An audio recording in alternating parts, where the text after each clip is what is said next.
Salvatore, thank you so much for joining me on the discussion. It's great to meet you again. Associate Professor of Medicine at the University of Barcelona. You're a senior interventional cardiologist, but perhaps you could introduce yourself in your own words, your employment, your experience. Give us a flavor of what you do. Yes, thanks, Andy, first of all, for inviting me to this nice chat. So as you said, so I'm an interventional cardiologist. That means that I'm working with the heart of patients.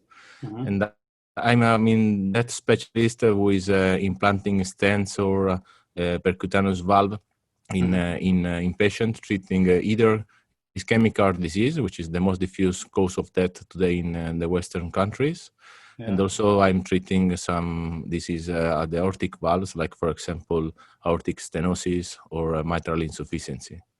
Okay. And so my name is Italian because I'm Italian, but I'm in a special situation because I'm working since many years in Spain, in the city of Barcelona, in the hospital clinic here in Barcelona. Excellent. And I assume you must have come to have loved it since you stayed there. So what is it about cardiology and your role as a cardiologist that you're most passionate about, would you say, Salvatore? Yes, what I like much from my work is to have contact with the patients, and to be able also to solve the problem that the patients have. Like, for example, I love to treat acute myocardial infarction, because you see immediately, so when you treat the patient implanting a coronary stent, that the patient already feel better. So after just a simple intervention like a stent implanted. And I like, to be always in contact with the patient, not only, in the cath lab, but also, in the outpatient clinic, just to follow, how the patient will feel after our intervention in order, to solve their problems with the medications, etc., etc. What would you say, about the pandemic changed things at work for you? Is it in that, the post-op consultation and the treatment, the support to the patient, after the surgery? Is that mostly where the changes come? Yes, indeed. So when the lockdown was here, in our region, it was March more or less. So our work changed dramatically. So we actually had to suspend all the elective intervention because patients didn't want, to come to the hospital, and also because the hospital was full of COVID-19 patients. So we didn't have, the possibility to do this kind of intervention.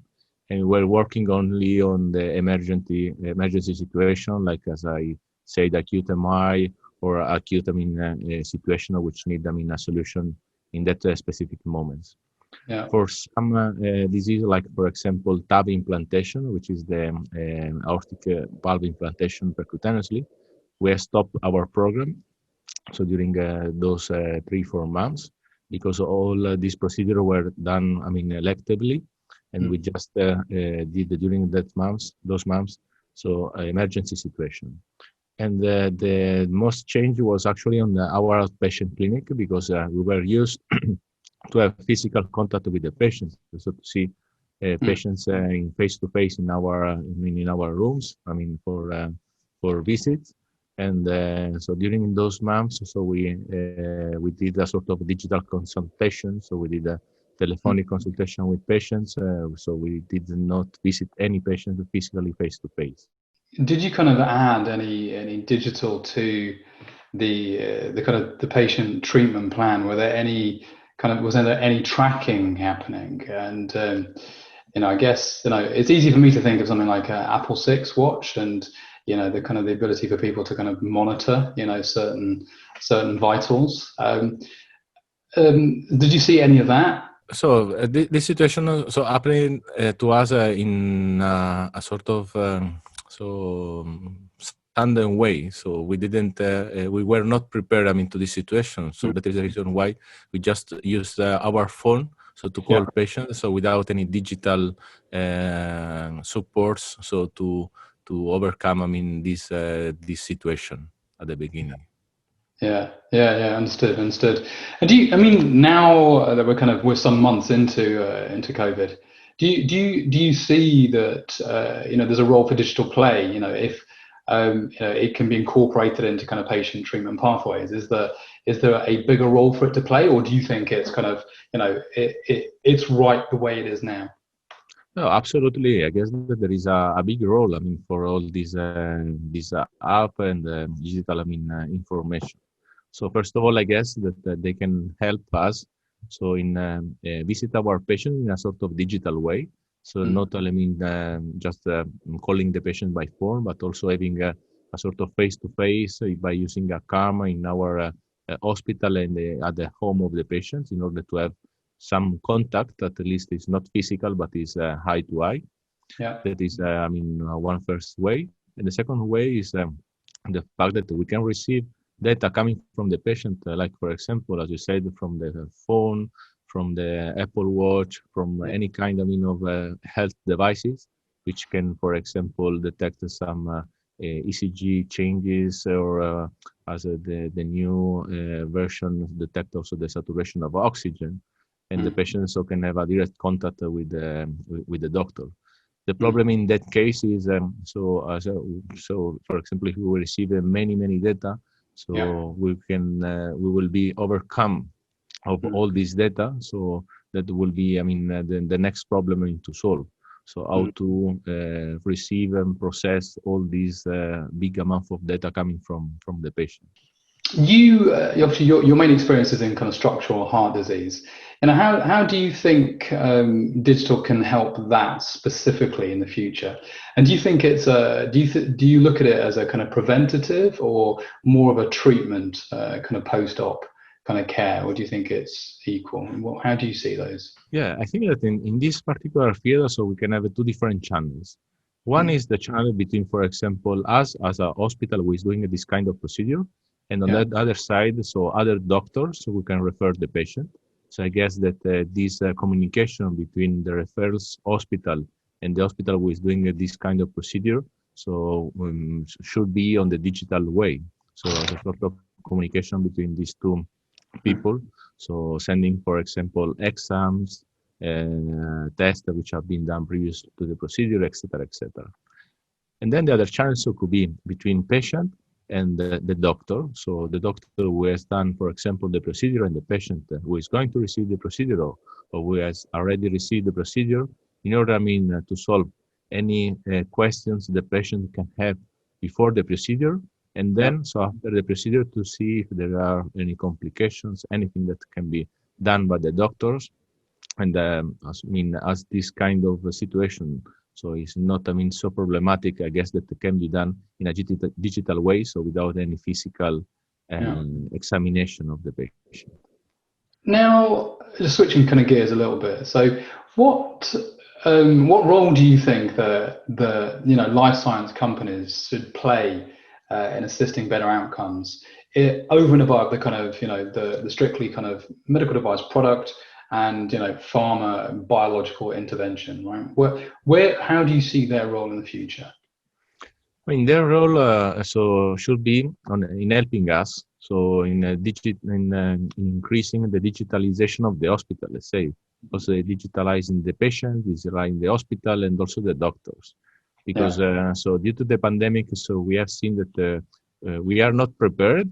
Okay, so to make, I mean, all this big digitalization of our practice, but we can do it, and if all these companies can offer us some platforms, some mm, I mean support, so to develop so good app or so way, I mean, to communicate between yeah, doctors, patients, etc. So I guess that that will be very helpful. yeah. No, not only, I mean, for the time that we are living, but also for the future. So you in your position, you would have been kind of approached by sales reps at different life science companies. With COVID-19 and social distancing, obviously that changes. How do you feel that they should communicate with you? How should they avail themselves to you? What value should they offer? I guess that the value that they should offer should be an additional value to what to compare to what we have. Mm. So I guess that the idea to come already with a solution, with a digital app, for example, with a platform, with a software, for example. I mean, to give us a way, I mean, to communicate with the patient, a way, I mean, to store data or to analyze data, for example. So before, so we are talking about the big amount of data. So what is called today the big data. Yeah. So the Yeah. big data. So all these big data coming, for example, from the watch of the patient, from the phone of the patient, should Mm. be storage in a certain way, should be analyzed by a certain way. And Yeah. as we are talking about lot of data, so I guess that one single doctor is not enough. So Mm. one could be, for example, in artificial intelligence that could be the chief, I mean, of this data and could make a first analysis of this data in order to give the doctor some advice. So please have a look at this patient or have a look at this particular ECG or this particular arterial pressure of this patient. That is a way, I mean, the pharma company and the company in general can talk to us in a good way. Interesting, interesting. So it's definitely the kind of the value add over and above the kind of the product communication. So yeah, okay, understood. Bonus question, final question for you, Salvatore.